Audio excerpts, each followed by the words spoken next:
Mahigit isang linggo na lang at Aliwan Fiesta Week na. Maliban sa magarbo at makukulay na karosa, pasiklaban sa street dance competition at pangmalakas ang tugtugan. Mainit ding inaabangan ng Reyna ng Aliwan. Tampok ang mga naggagandahang kandidata mula sa iba't ibang panig ng Pilipinas. Ang mga dapat abangan sa Day 2 ng Aliwan Fiesta, alamin sa report na ito. Kasado na sa June 28 ang tagisan ng ganda, galing at talino ng mga kandidatang pambato ng mga pinagmamalaking kapistahan mula sa iba't ibang panig ng bansa. Kaya naman, ano nga ba ang mga dapat abangan sa nalalapit na Reyna ng Aliwan? Sa June 24, magsasama-sama at opisyal na ipakikilala ang mga naggagandahang kandidata.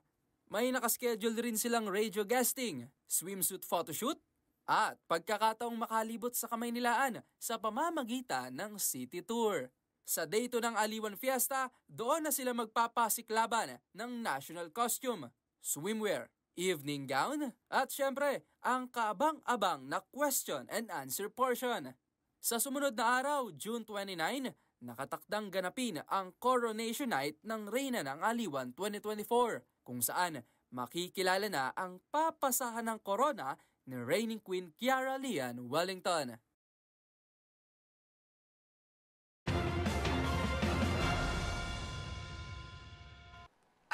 At yan na muna ang aking Aliwan Fiesta 2024 report.